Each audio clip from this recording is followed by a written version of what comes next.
자, 우리 여러분들과 다시 한번 인사하겠습니다. 오늘 정말 잘 오셨습니다. 은혜 받기 원합니다. 예, 감사합니다. 오늘도 이 자리에 참석한 저와 여러분들의 심령 가운데 주께서 허락하시는 평안과 기쁨이 함께 하시게 되시기를 주님의 이름으로 축복합니다. 언젠가 함께 신앙생활을 하던 청년이 독실한 천주교 신자였던 여자친구와 결혼을 했는데요. 자, 이 자매는 결혼을 하면서 시부모님이 되실 분들에게 자신은 이제 성당이 아니라 교회에 다닐 것을 약속을 하고 시집을 오게 됩니다. 대단하죠? 당시 결혼을 하기 전에 그냥 총각 전도사였던 저는 이 장면을 보고 굉장히 충격을 받았어요. 아, 이 자매가 형제를 굉장히 사랑하나 보다. 그러니까 평생 다녔던 성당을 뒤로하고 이 교회를 다니는 거다, 이런 생각이 들어서 너무 궁금해가지고 이 자매를 보자마자 물어보았어요. 자매님은 독실한 천주교 신자라고 들었는데 어떻게 그렇게 결단을 하고 교회를 나오시게 됐냐라고 물었는데요. 자, 그러자 이 자매가 이렇게 답하더라고요.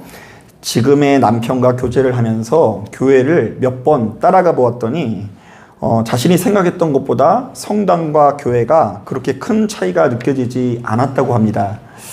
더군다나 이 설교를 들었을 때에 성당에서 배운 내용과 큰 차이가 느껴지지 않았고, 어떤 면에서 이 성당보다 훨씬 더 재미있고 쉽게 느껴져가지고 교회를 나오게 되었다라는 것입니다.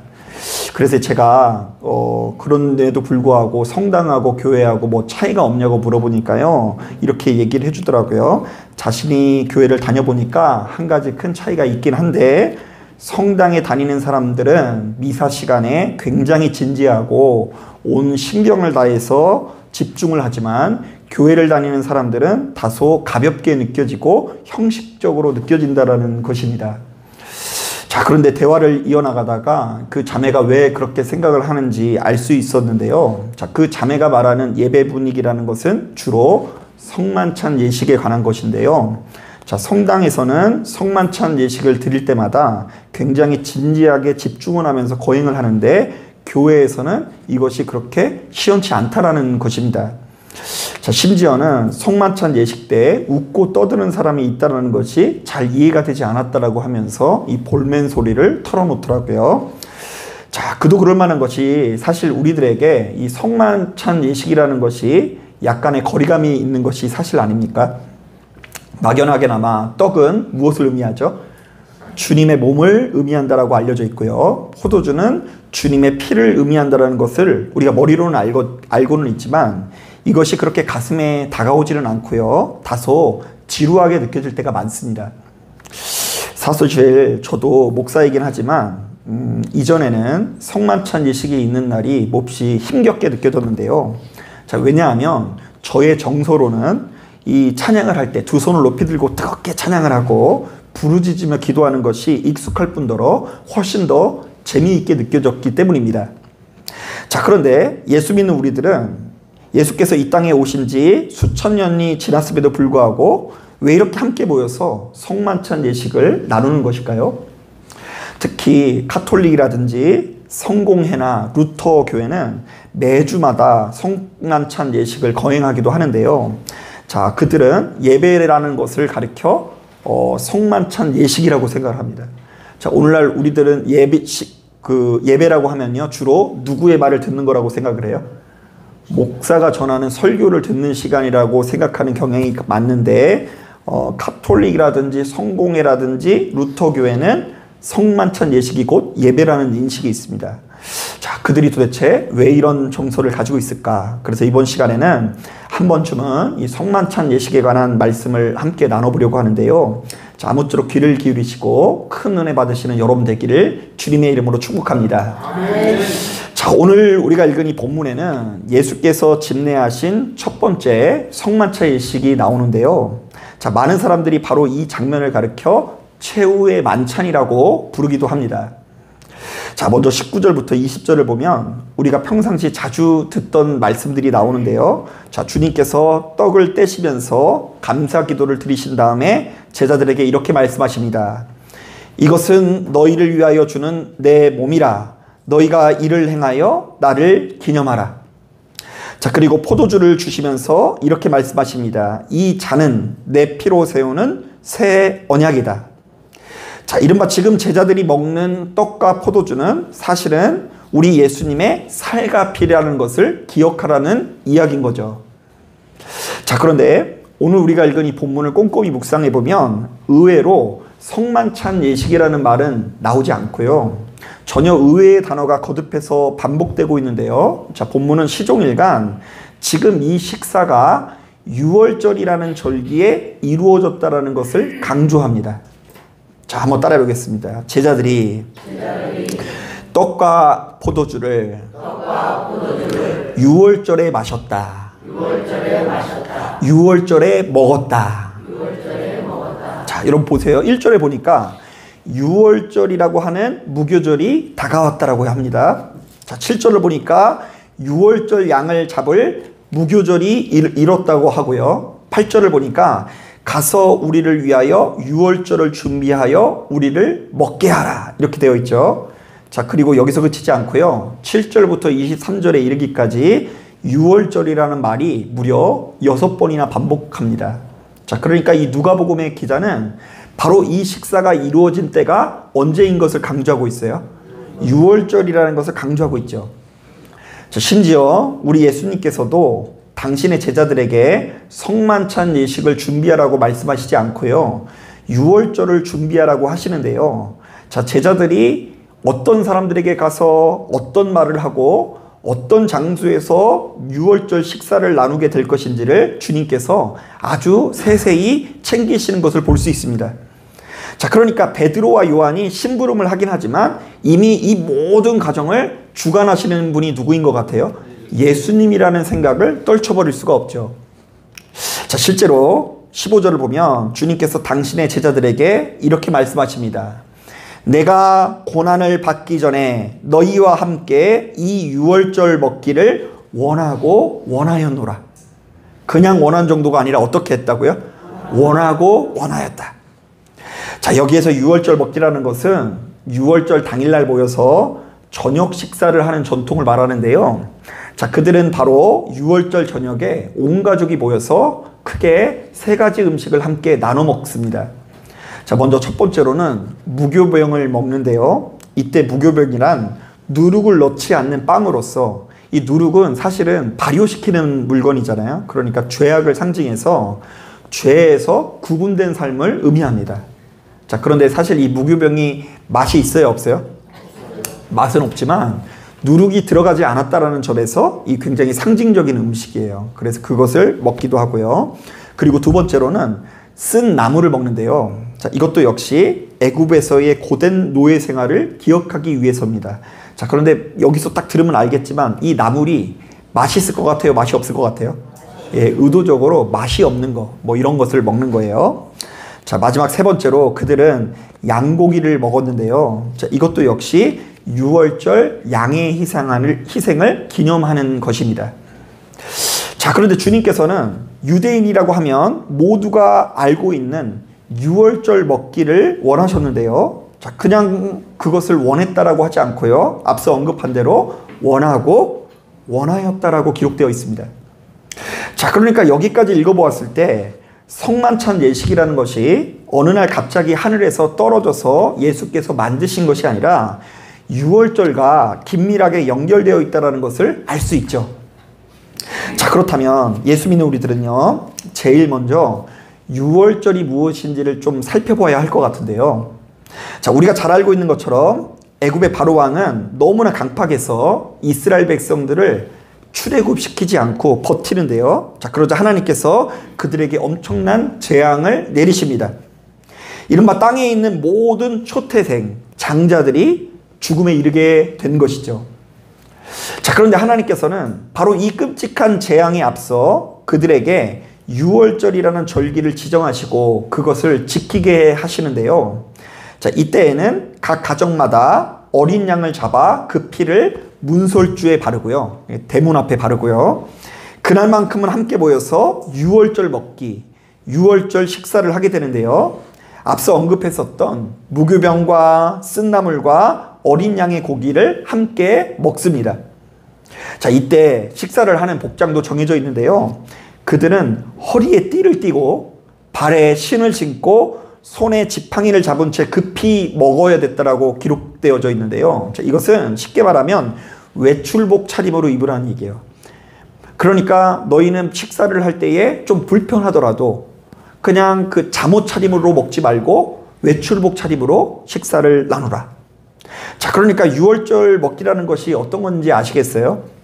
고기가 나오긴 하지만 이 고기가 누구 때문에 죽은 고기예요? 나 때문에 죽은 고기고요. 그거를 먹고요. 게다가 산의 진미를 만들어 놓고 먹는 것이 아니라 무교봉과 쓴 나물을 먹는데 그마저도 외출복 차림으로 급하게 먹어야 했습니다. 자, 여기에 담겨져 있는 교훈은 명확한데요. 먼저 첫 번째로 유월절은 이스라엘 백성들이 노예된 신분에서 벗어나 자유인으로 결정된 날로서 바로 이것을 위해서는 어린 양의 피, 생명의 희생이 필요하다는 메시지가 담겨져 있습니다. 자, 한번 따라해 보겠습니다. 자유를 누리기 위해서는 어린 양의 피가 필요하다.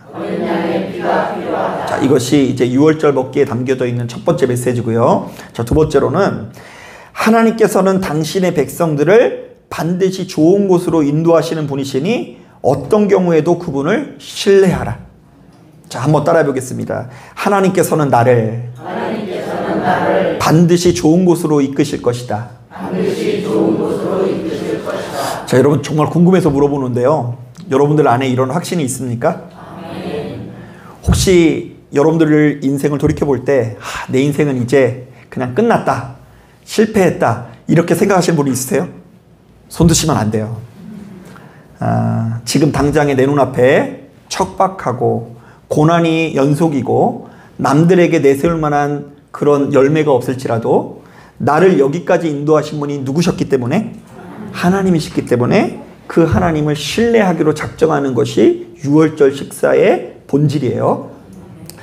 자, 그리고 마지막 세 번째로 이스라엘 백성들이 하나님을 주인 삼는 백성이라면 다소 고되더라도 우리 안에 있는 죄된 속성을 거절하고 보다 거룩해지기 위해서 노력하는 것이 유월절 먹기의 핵심입니다. 자, 한번 따라해 보겠습니다. 나는 이제 하나님 앞에서 거룩한 삶을 살겠습니다. 그냥 식사가 아니에요. 이 식사는 뭐냐면 하나님을 신뢰하겠습니다. 나를 이끄시는 분은, 나에게 상 주시는 분은 하나님이니 하나님께 잘 보이기 위해서 내가 거룩한 삶을 살겠습니다. 다소 고되더라도, 불편하더라도, 천막에 자면서 불편한 복장에 맛없는 음식을 먹으면서라도 나는 거룩한 삶을 살겠습니다라고 결단하는 게 유월절 먹기의 핵심 정신이에요. 자, 그런데 오늘 말씀을 보니까 주님께서는 이스라엘 백성들이 수천 년 동안 지켜오던 유월절 식사에 한 가지 개념을 더 추가하시는데요. 자, 우리 다 같이 16절 말씀, 18절 말씀 천천히 한번 읽어볼게요. 먼저 16절 말씀 시작. 내가 너희에게 이르노니 이 유월절이 하나님의 나라에서 이루기까지 다시 먹지 아니라 하시고. 자, 우린 여기서 하나님의 나라에 동그라미를 쳐야 돼요. 자, 우리 18절도 한번 같이 한번 읽어보겠습니다. 시작. 내가 너희에게 이르노니 내가 이제부터 하나님의 나라가 임할 때까지 포도나무에서 난 것을 다시 마시지 아니하리라 하시고. 이번에도 하나님의 나라라는 말에 동그라미를 쳐야 하는데요. 사실 제가 몇 차례 말씀을 드린 것처럼 오늘날 우리들에게 나라는 영토나 영해의 개념으로 이해하지 않습니까? 자, 그러니까 이제 지도를 딱 이렇게 펼쳐놓고 여기서부터 여기까지 선을 그어놓고 여기가 우리 나라다 이렇게 설명하는 경우가 많아요. 자, 그런데 여러분 고대 사회에서는 그 훌륭한 지도가 많이 있었을까요? 없었을까요? 없었어요. 땅이라는 개념이 어디서부터 어디까지 잘 몰라요. 자, 그러니까 그들은 나라라는 것을 어떻게 정의했냐면요, 왕의 통치권을 의미했는데요. 자, 그러니까 왕이 명령을 내려서 왕이 명령이 도달하는 데까지가 왕의 나라이고 왕의 뜻이 이루어지는 곳까지가 왕의 나라라는 것입니다. 자, 바로 이런 관점에서 하나님께서는 이 땅이 하나님의 나라가 될 것을 요구하셨는데요. 자, 이른바 이 땅에 하나님의 뜻이, 하나님의 통치가 이루어지는 것을 원하셨다라는 것입니다. 자, 하나님께서 가장 바라시는 건 뭐냐면 인간이 인간 스스로의 뜻대로, 인간이 살고 싶은 대로 살아가는 것이 아니라 누구의 통치를 받는 거예요? 하나님의 통치를 받는 것을 원하셨어요. 자, 그것이 이 성경에 곳곳에 담겨져 있는데요. 자, 가령 예를 들어 볼까요? 창세기 18장을 보면 하나님께서 아브라함이라는 사람을 택하실 이유를 이렇게 설명하십니다. 한번 들어보세요. 내가 그로 그 자식과 건속에게 명하여 여호와의 도를 지켜 의와 공도를 행하게 하려고 그를 택하였나니 이는 나 여호와가 아브라함에게 대하여 말한 일을 이루려 함이니라. 여러분, 우리는 보통 땅을 되게 좋아하죠. 하나님께서 아브라함을 왜 불렀다고 생각을 해요? 그에게 무슨 땅을 주기 위해서? 약속의 땅을 주기 위해서 하나님께서 그를 부르셨다고 생각해요. 자, 그러나 창세기에서 뭐라고 이야기하고 있다고요? 내가 그로 그 자식과 건속에게 명하여 세상 사람들과 달리 여호와의 도를 지키게 하고 세상 사람들과 달리 의와 공도를 행하게 하려고 그를 택하였다. 자, 그러면 이것을 오늘날로 따지냐면 아브라함의 가정이 누구의 통치를 받는 가정이 되길 원하셨다고요? 하나님의 통치를 받는 인생이 되길 원하셨다라는 이야기예요. 자, 그런가 하면 여러분 출애굽기 5장을 보면 모세도 역시 바로 왕 앞에 서서 이런 요구를 합니다. 자, 우리도 또 여기서 뭐라고 생각을 하냐면 하나님께서 출애굽을 시킨 이유가 그들에게 무슨 땅을 주기 위해서? 약속의 땅을 주기 위해서라고 생각을 하잖아요. 그런데 애초부터 모세가 요구하는 것이 무엇인지 들어보세요. 히브리인의 하나님이 우리에게 나타나셨은즉 우리가 광야로 사흘 길쯤 가서 우리 하나님 여호와께 제사를 드리려 하오니 가도록 허락하소서. 애초부터 목적지가 어디예요? 광야였다라는 걸 알 수 있고요. 광야에서 자유롭게 누구한테 예배드리고 싶다고요? 하나님께 예배드리고 싶다라고 이야기하니까 이것은 우리는 애굽의 수많은 신에게 속한 존재가 아니라 하나님께 속한 존재로서 하나님의 통치를 받는 민족이 되겠다라는 선언이에요. 자, 하나만 더 볼까요? 이사야서 11장을 보면 언젠가 되면 이 땅에 하나님의 대리자 메시아가 이 땅을 직접 통치해 주실 것을 예언하고 있는데요. 자, 여러분, 이 땅을 메시아가 다스리고 주관하시면 어떤 역사가 일어날 것 같아요? 소득 수준이 올라가고, 그리고 빈부의 차이가 뭐 줄어들고, 그리고 뭐 세상에 있는 모든 나라 앞에서 떵떵거리는 일이 일어나길 원하실 것 같잖아요. 자, 그런데 그 메시아가 다스리는 나라를 이사야는 이렇게 묘사합니다. 한번 들어보세요. 그때에 이리가 어린 양과 함께 살며 표범이 어린 염소와 함께 누우며 송아지와 어린 사자와 살찐 짐승이 함께 있어 어린아이에게 끌리며 암소와 곰이 함께 먹으며 그것들의 새끼가 함께 엎드리며 사자가 소처럼 풀을 먹을 것이며 젖먹는 아이가 독사의 구멍에서 장난하며 젖된 어린아이가 독사의 굴에 손을 넣을 것이라. 사자와 어린 양이 함께 산대요. 그러니까 이 땅에 이전에 누리지 못했었던 더 높은 수준의 평화가 올 것이 예언되어져 있어요. 자, 그러니까 이스라엘 백성들은 그들의 세계관 가운데 하나님께서 직접 다스리시고 통치하시는 나라에 대한 기대가 있을 수밖에 없는데요. 그렇다 보니 1차적으로는 하루속히 메시아가 오셔서 이 땅을 하나님의 뜻대로 통치해 주실 것을 고대할 수밖에 없고요. 또한 바로 그날이 오면 하나님의 권세와 능력으로 이방의 헛된 신들이 무너지고 이스라엘 백성들이 세계 열방 위에 우뚝 서게 될 것을 기대하게 됩니다. 자, 그러니까 오늘날 우리들은 좀 해석이 달라요. 이 땅에 하나님의 통치가 이루어졌을 때 평화가 온다라고 생각했지만 이스라엘 백성들은 이 땅에 하나님의 메시아가 오면 그들의 산이 높아진다라고 생각을 해요. 실제로 그런 구절이 있어요. 예루살렘이 온 열방 가운데 우뚝 서게 될 것이다. 다른 민족이 우리를 깜보지 못할 것이다. 우리가 세계 최고의 강대국이 될 것이다. 우리가 모든 나라를 힘으로 통치하는 나라 때가 올 것이다. 이것이 그들이 기대하는 하나님의 나라입니다. 자, 바로 이런 차원에서 예수께서 이 땅에 오셨을 때에도 수많은 이스라엘 백성들이 한자리에 모여서 유월절 먹기를 하면서 무엇을 기대했을까요? 하나님의 나라를 기대하긴 기대하는데, 하나님께서 수천 년 전에 모세를 통해 애굽에서 해방을 경험했던 것처럼 자신들을 로마로부터 하나님께서 해방시켜 주실 것을 고대했을 거예요. 자, 유월절 먹기를 통해서 무엇을 기대했다고요? 나라의 독립을 기대했어요. 또한 이 땅에 속한 모든 거짓 우상들은 무너지고 오로지 하나님께 속한 이스라엘 백성들이 찬란하게 빛나게 될 것을 기대했을 것입니다. 자, 그래서 그들은 그런 마음을 가지고 자신보다 힘이 약한 사마리아 사람들을 차별하기도 했어요. 우리가 지난 시간까지 살펴보았죠. 사마리아 사람들을 왜 차별해도 되냐?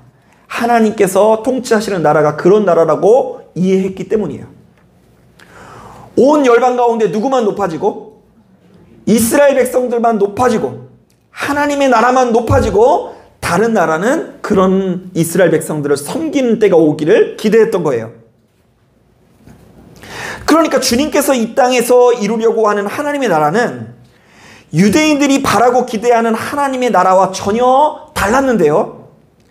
유대인들은 자신들이 하나님의 이름으로 높아지는 나라, 이방인들의 지배에서 벗어나는 나라를 꿈꾸었다고 한다면, 예수께서는 하나님의 이름으로 우리가 도리어 더욱 낮아지고 죽어지는 나라, 우아르리 안에 가득한 죄와 사망으로부터 자유해지는 나라를 선포하셨다라는 이야기입니다. 우리는 로마로부터 독립이 아니라 로마로부터 독립을 해도 우리 안에 더 큰 악이 있다는 걸 믿는 거예요. 그들은 로마만 없어지면, 로마라는 악만 사라지면 이 땅이 선해질 거라고 보았지만, 하나님께서는 로마의 문제가 아니라 인간 안에 있는 악이 문제라고 진단을 하신 것입니다. 그래서 하나님께서는 바로 이 유월절 먹기의 방향을 바꾸시고 성만찬 예식을 우리에게 허락하셨는데요. 성찬에 참여하는 너희는 십자가를 붙들고 낮아지고 죽어지는 나라를 이루라고 명령하시는 것입니다. 실제로 누가복음 17장을 보니까 이 같은 차이가 잘 드러납니다. 자, 거기 보면 바리새인이 찾아와서 예수님께 이렇게 묻습니다. 하나님의 나라가 어느 때에 임하나이까? 자, 이거 무슨 말이에요? 언제쯤 우리가 로마로부터 독립합니까? 우리가 언제쯤 다른 여타의 이방 민족들을 압도하고 떵떵거리며 살 수 있습니까? 우리가 언제쯤 부자가 될 수 있습니까? 우리가 언제쯤 성공할 수 있습니까? 뭐 이런 종류의 이야기겠죠. 하지만 주님께서는 전혀 이상한 말씀을 하시는데요. 자, 제가 한번 읽어볼게요. 하나님의 나라는 볼 수 있게 임하는 것이 아니요 또 여기 있다 저기 있다고도 못하리니 하나님의 나라는 너희 안에 있느니라. 그러니까 우리의 심령에, 우리의 마음이 하나님의 뜻으로 이루어지는 것이 하나님의 나라가 임하는 것이라고 말씀하시는 거예요. 우리의 마음이 누구의 마음이 되는 거예요? 하나님의 마음이 되는 것이 하나님의 나라가 이루어지는 것으로 해석을 해요. 자, 그런데 로마서 14장을 보면 사도 바울은 바로 이것을 가리켜 더욱 더 심도 있게 해석을 해주는데요. 한번 들어보세요. 하나님의 나라는 먹는 것과 마시는 것이 아니요 오직 성령 안에 있는 의와 평강과 희락이라. 자, 이스라엘 사람들은 이 땅에 하나님의 나라가 이루어져서 더 잘 먹고 잘 마시는 것을 기대했어요. 자, 그런데 하나님의 나라는 뭐라고요? 한번 따라해 보겠습니다. 성령 안에 있는 의와 평강과 희락이라. 우리의 본성은 의로울 수가 없어요. 우리의 본성은 평강을 누릴 수가 없어요. 희락을 누릴 수 없어요. 그래서 이 자리에 참석한 여러분들이 교회 나오지 않고 집에 가만히 있으면 어떻게 된다고요? 불의하고 평강을 잃어버리게 되고 희락을 잃어버리게 됩니다. 아멘을 너무 안 해주시는데. 교회 안 나오면 너무 편할 것 같아요. 그것도 하루 이틀이에요. 이번 주일 한두 번 안 나오는 거는 뭐 좋을 수 있어요. 그러나 꾸준히 하나님 앞에 예배드리는 삶을 살지 않으면 우리가 불의해지고 평강을 잃어버리고 희락을 잃어버리게 되는데요. 왜냐하면 우리가 하나님의 통치를 벗어나 자기 본성에 이르는 삶을 살아갈 수밖에 없기 때문입니다. 자, 그렇기 때문에 우리는 수시로 나와서 성령님의 도우심을 구하면서 그 하나님의 나라가 멀리 갈 필요도 없이 어디에 이루어지길 기도해야 돼요? 내 마음에. 내가 대궐 같은 집에서 사는 것이 하나님의 나라가 임하는 것이 아니고, 내가 이 땅에서 성공하고 출세하는 것이 하나님의 나라가 이루어지는 것이 아니라, 우리의 마음이, 우리 마음에 있는 여러 가지 도무지 내가 내 힘으로 어찌할 수 없는 이 고통과 괴로움과 어두움을 벗어버리고 성령의 지배를 받아서 의로워지고 평강을 누리고 희락을 누리는 것이 주께서 이 땅에 오신 이유인 것입니다. 자, 그렇다면 예수 믿는 우리들은 수시로 성만찬 예식에 참여하면서 분명히 해야 되는 것이 있는데요. 먼저 첫 번째로, 이스라엘 백성들은 유월절 식사를 통해서 어린 양의 피로 자신들이 죽지 않고 생명을 보존했던 것을 기억했다고 한다면, 예수 믿는 우리들은 떡과 포도주를 먹으면서 나를 살리기 위해서 대신 죽으신 십자가를 기억해야 합니다. 의식적으로라도 그렇게 해야 돼요. 그냥 목사님 오늘따라 마스크 쓰셨네, 장로님 저 가운 잘 어울리네, 뭐 이런 생각 하시면 안 돼요. 성만찬 예식에 참여하면서 유월절 먹기에 참여하는 사람들은 어린 양의 피를 떠올렸다고 한다면, 우리는 누구를 떠올려야 돼요? 예수 그리스도를 떠올려야 돼요. 집중해야 돼요. 이것은 신학적으로 전적인 부인이라고 하는데요.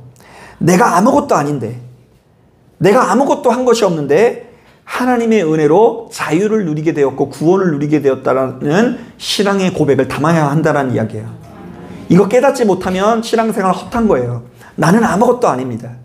하나님, 나는 아무것도 아닌데 하나님께서 나를 은혜로 구원해 주셨습니다. 자, 그런가 하면 두 번째로, 이스라엘 백성들이 누룩 없는 떡과 쓴나물을 먹으면서 죄를 멀리하고 하나님 앞에 거룩한 삶을 살 것을 다짐했다고 한다면, 우리도 역시 떡과 포도주를 마시면서 다소 불편하고 힘들더라도 하나님께 정결한 삶을 살고자 결심해야 됩니다. 그래서 성만찬 예식을 딱 참여하고 보니까 돌아가면서 운전을 할 때 욕이 좀 덜 나와야 돼요. 마음에 안 드는 사람을 보더라도 즉각 반응이 덜 나타나야 되고 거룩한 삶을 살기 위해서 노력해야 돼요.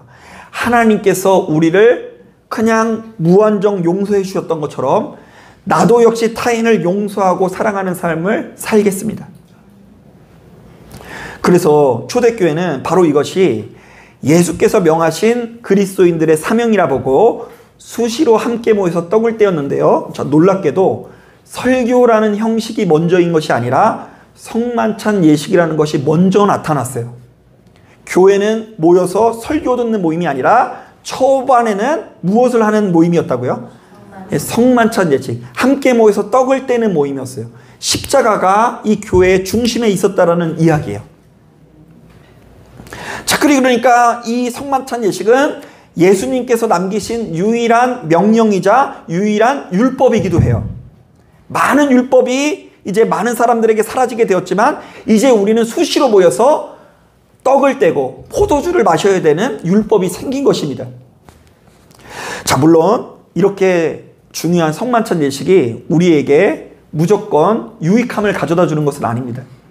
자, 이렇게 중요한 성만찬 예식이 우리 안에 있는 죄된 기질로 인해서 더 이상 은혜의 도구가 아니라 크게 변질된 신앙의 역사를 우리에게 가지고 있어요. 왜냐하면요, 일단 성만찬 예식이 미신화된 그런 시대가 있었는데요. 특히 중세시대 교인들은 포도주를 가리켜서 진짜 우리 주님의 피가 거기에 놓였다고 생각을 했어요. 자, 그런데 여러분, 만약에 지금 우리가 성만찬 예식을 오늘 할 텐데 여기 앞에 있는 포도주가 주님의 피라고 한다면 여러분, 이거 집에 싸갈 것 같아요? 안 싸갈 것 같아요? 네, 실제로 그랬어요. 중세시대 때는 이 포도주를 자신의 아픈 부위에다가 몰래 좀 남겨가지고 좀 바른다던가, 자신의 인생에 있어서 뭔가 중요한 날에 복용을 하면서 운수가 잘 풀리거나 행운이 돋아나기를 기대했다고 합니다. 그래서 이제 이 성만찬 예식이 이렇게 너무나 미신화돼서 여기에 대한 저항으로 생긴 이 종교 개혁이로 생긴 교회들은 아무래도 이것을 초반보다는 조금 이 거리를 두는 분위기도 있었던 것 같아요. 자, 또한 이제 오늘날에 이게 왜 변질이 됐냐면, 오늘날에는요 교회가 엄청나게 대형화되면서 교인들이 함께 모여서 성만찬 예식을 한다는 것이 정말로 번거로운 일이 됐어요. 여러분, 오늘 여러분 모르시겠지만 오늘 이 성만찬 예식 준비하기 위해서 우리 이제 서건사님하고 신윤주 집사님이 일찍부터 나오셔가지고 준비한 거 아세요? 이렇게 하지 마시고 또 나중에 이쁘다고 해주세요.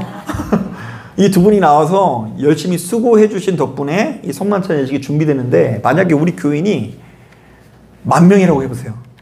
그리고 이거 성만찬 예식 어떻게 준비해요? 그래서 저희가 10,000명 안 모이는 겁니다. 그래서 이제 수천 명이 마실 포도주를 준비하고 분배하는 게 현실적으로 쉽지 않으니까 정말로 교회가 성만찬 예식을 하려면 큰맘 먹고 해야 돼요.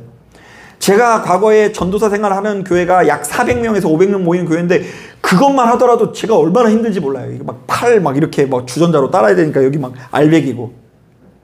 그러니까 이 교회들마다 성만찬 예식에 담겨져 있는 정서나 이런 것들을 신앙의 시작 단계부터 이렇게 친밀하게 하지 못하고 일종의 이벤트처럼 취급하는 경향이 생기게 됩니다. 더욱이 뼈아픈 이야기는 이 교회가 이렇게 정립되는 과정에서 특정 목사들이 우상화되어서 성도들이 그들이 전하는 설교에 열광하다 보니 성만찬이 뒷전이 되었다라는 비판의 메시지도 있습니다. 이제 교회는 이제 성만찬 예식, 예수님의 피보다 유명한 스타 목사의 설교 듣는 것에 흥분하는 시대가 펼쳐지게 되었다라는 것이죠. 성공담을 듣고 싶어하고 이 커지는 이야기를 듣고 싶어하고. 그래서 저도 이제 목회하면서 그런 얘기 참 많이 듣습니다. 성공하고 출세한 그 목사님처럼 목사님도 돼야 된다고. 말투라든지 메시지의 방향이라든지 그렇게 막 되라고 하는데, 그냥 저 나름대로 소신을 지키고 있는데, 이 나름대로 많은 사람들이 이 목사의 우상화가 성만찬 예식에 약화를 가져왔다는 지적이 있어요. 자, 그런데 제가 정말로 담임 목사니까 소식껏 말하자면, 성경은 무조건 하나님의 100% 말씀이지만 설교는 하나님의 말씀일 수도 있고 아닐 수도 있어요. 여러분 이거 잘 들으세요. 성경은 무조건 100% 확실한 누구의 말씀이에요? 하나님의 말씀이에요. 그러나 설교는 하나님의 말씀일 수도 있고 아닐 수도 있어요. 그래서 분별하셔야 돼요. 여러분, 설교자의 미숙함으로 인해서 이 하나님의 말씀이 얼마든지 오염될 수 있죠. 예를 들면 제가 맨날 강대상에 올라와서 나는 하나님입니다 이러면 그게 어떻게 하나님의 말씀이 될 수 있어요? 나는 구세주입니다 이러는데 그거 아멘하는 사람이 이상한 거예요. 목사가 훈련되고 성숙해져야 말씀이 말씀될 수도 있는 거더라고요. 그러니까 여러분, 이제는 분별해야 되는 시대가 펼쳐진 거예요. 그래서 어떤 면에서 교회를 그냥 나는 가도 어차피 설교를 안 듣는다? 하나님의 말씀을 안 듣는다? 그러면 교회 선택하기가 참 쉬워요. 그런데 분별하는 사람들은 교회를 선택하기가 쉽지가 않아요. 복음을 들으러 가야 되는데 복음이 아닌 거야.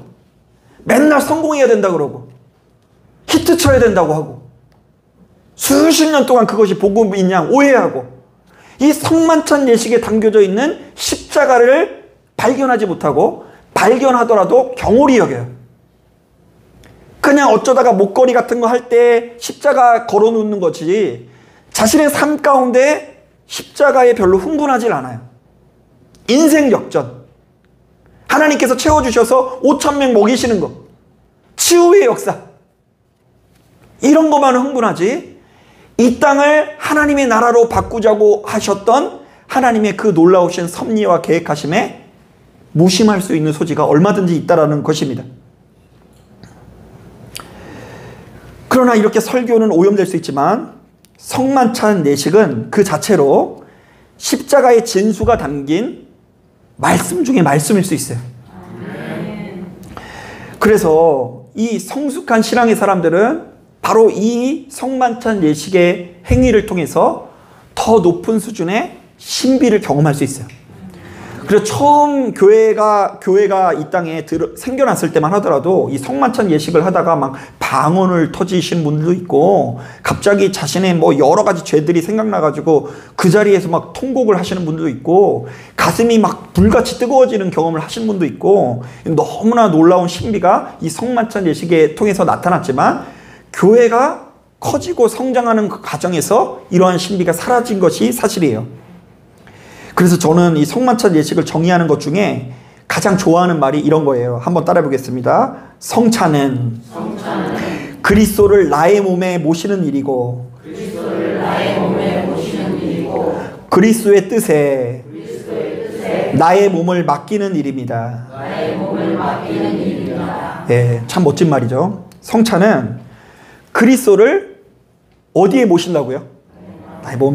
나의 몸에 모시는 거예요. 일단 나 몸에, 우리 몸이 하나님과 이렇게 단절되어 있잖아요. 지금 하나님은 영이시고 우리는 육이어서 하나님은 눈에 보이지도 않고 교제하기가 어려운데, 유일하게 이 성찬을 통해서 그리스도의 몸이, 그리스도가 나의 몸에 오시는 경험을 하고, 그리고 바로 그 순간 그리스도의 뜻에 나의 몸을 맡겨서 우리 마음대로 살아가는 것이 아니라 누구의 뜻대로 살고자 결심하게 돼요? 하나님의 뜻대로 살고자 결심하게 돼요. 바로 이런 관점에서 저는 오늘 말씀을 근거로 성만찬 예식을 경홀히 여기지 말고 그 무엇보다 중요한 예배 행위로 여기길 바라면서 크게 세 가지 신앙의 고백을 담기를 권면합니다. 자, 이것을 깨닫고 인정해 주셔야 돼요. 자, 한번 따라해 보겠습니다. 주님, 나는 죄인입니다. 네. 여러분, 이것을 깨닫고 인정하는 것이 신앙생활이에요. 그래서 초반에는 이런 얘기 들으면 기분 나빠요. 목사님이 찾아와서 여러분은 죄인입니다. 그러면 내가? 나는 법을 어긴 적이 없는데 나한테 왜 제가 죄인이라 그러지? 나이도 어린 것이? 막 이렇게 생각이 들 수 있어요. 그런데 이게 신비가 필요해요. 이제 하나님께서 성령의 눈을 여셔서 나를 돌이켜보았더니 지나온 나의 모든 일이 실패인 거예요. 내가 신앙생활 하기 전까지는 그냥 막 기세등등 해가지고 막 교회에서도 머리고 막 회사에서도 머리고 세상에 나밖에 잘난 사람이 없어요. 누구 말도 안 들어. 우리나라에서 뭐 가장 큰 교회를 이룬 조용기 목사님 말씀이나 듣지, 뭐 지하에서 막 이렇게 목회하는 목사 말들은 듣지를 않아 먹어요. 그런데 눈을 열고 보니까 내세울 만한 게 하나도 없어. 열매도 없고 모든 순간마다 어리석은 선택을 한 나 자신을 발견하게 되는 거예요. 죄인입니다. 그렇게 하나님께서 나를 살리기 위해서 만나를 주시고 매출하기를 주시고 시시때때로 깨닫게 하셨는데 아무것도 이루지 못한 죄인인 것을 깨닫게 돼요. 하나님, 나는 그때 하나님의 말씀을 듣지 않고 어리석은 선택으로 내 인생을 잘못 설계했습니다. 깨닫게 되면서 나는 죄인이다라는 고백이 저절로 나올 수밖에 없는데, 성만찬 예식에 그런 고백을 담아야 돼요. 그리고 이렇게 또 고백할 수 있어야 돼요. 한번 따라해 보겠습니다. 그러나 나는 예수님의 피로 새로워졌습니다. 본디 우리는 죄인이지만 예수의 피로 어떻게 됐다고요? 새로워졌어요. 이제는 우리는 죄의 지배를 받지 않고 누구의 뜻에 이끌린 삶을 산다고요? 하나님의 뜻에 이끌린 삶을 사는 거예요. 자, 그리고 세 번째, 변화된 내가 하나님의 나라를 누리듯이 나를 통해서도 누군가가 하나님의 나라를 누리도록 인도하소서. 지금 내가 누구의 뜻을 누리고 있다고요? 하나님의 뜻을 누리고 있고 하나님의 나라를 내가 누리고 있듯이 나를 통해서 누군가가 선하고 아름다움을 살 수 있도록 하나님 인도하여 주옵소서. 이게 성만찬 예식에 담겨져 있는 세 가지 신앙의 고백이고요. 이 신앙의 고백이 굳이 성만찬 예식이 아니더라도 우리에게 계속해서 나타나야 돼요. 하나님, 나는 죄인입니다. 내가 죄인이어서 잘못 살고 있고 지난 한 주 동안도 실수투성이었습니다. 그러나 하나님의 은혜로 새로워졌습니다. 우리가 빛된 삶으로 다시금 결단하게 하시니 감사를 드립니다. 지금 내가 이렇게 하나님의 나라를 누리듯이, 하나님의 통치를 받듯이 나를 통해서 누군가가 하나님의 나라가 되게 하시고 하나님의 통치가 되게 통치를 받게 인도하여 주옵소서. 특별히 이번 한 주간은 고난주간이라고 부르거든요. 이제 많은 사람들이 고난주일이라고 불러요. 자, 바로 이 기간 동안 예수님의 십자가가 여러분들의 십자가가 되어서 나의 교만과 자랑과 못된 성품과 방탕함은 죽고 내 안에 거하시는 예수님의 아름다운 성품만 자리 잡기를 주님의 이름으로 축복합니다. 자, 기도하겠습니다.